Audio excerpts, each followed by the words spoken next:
মহান বিজয় দিবস উপলক্ষে রাজধানীবাসী পরিবার পরিজন নিয়ে ঘুরে বেরিয়েছেন বিভিন্ন বিনোদন কেন্দ্রে। ঐতিহাসিক সোহরাওয়ার্দী উদ্যানে দুপুর থেকেই ছিল জনস্রোত। সংস্কৃতি মন্ত্রণালয়ে ও আনসার বিডিপির ভিন্ন দুটি অনুষ্ঠান উপভোগ করেছেন দর্শকরা। তবে সমন্বয়হীনতায় বিশৃঙ্খলা সৃষ্টি হয় বিজয় কনসার্টে। Manik Shikder report. Colour expert, জর্জ স্যাপ এবং মাইল্ড অন হ্যান্ডস টেকনোলজি সমৃদ্ধ অরিক্স ক্রিস্টাল ওয়াশ আপনার লন্ড্রি এক্সপার্ট। দুপুরের পর রাজধানীর সোহরাওয়ার্দী উদ্যানে বিভিন্ন শ্রেণী পেশার মানুষের ভিড় জমতে থাকে।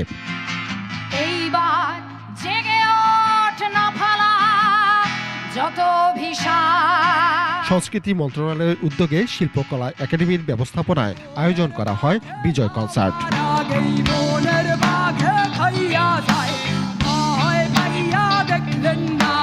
সংগ্রাম, দৃঢ়তা, সংগ্রামের ইতিহাস, মুক্তির আকাঙ্ক্ষা ও সাংস্কৃতিক উত্তরাধিকারের স্বপ্নের মূল সুরকে ধারণ করে সাজানো হয় এই উৎসবের অনুষ্ঠানমালা।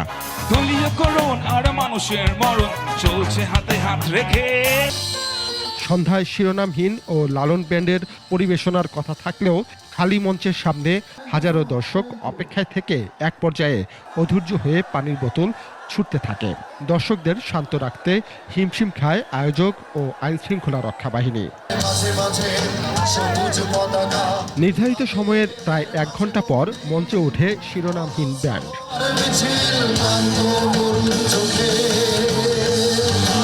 দুটি গান শেষ হতে না হতে দর্শকরা নিরাপত্তা বলয় ভেঙে ঢুকে পড়ে মূল মঞ্চে।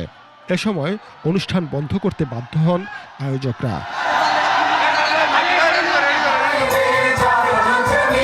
একই সময় উদ্যানের অপর প্রান্তে আনসার ও গ্রাম প্রতিরক্ষা বাহিনীর আয়োজনে আরও একটি অনুষ্ঠান। দেশাত্মবোধক সহ দেশীয় নাচ গানে সাজানো হয় অনুষ্ঠানটি। পরিবারের সদস্য বন্ধু নিয়ে এই আয়োজন উপভোগ করেন দর্শকরা। কনসার্টের জন্য আসছি, আজকে 16 ডিসেম্বর জাতীয় দিবস, এই জন্য আমরা এখানে ঘুরতে আসছি। 16 ডিসেম্বর তো আর সব দিন আসে না, বছরে একটা দিনই। ভালো লাগছে এই অনুষ্ঠানটা।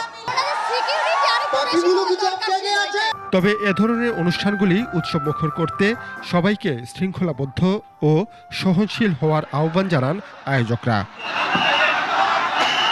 মানিক শিকদার, 21 টেলিভিশন, ঢাকা।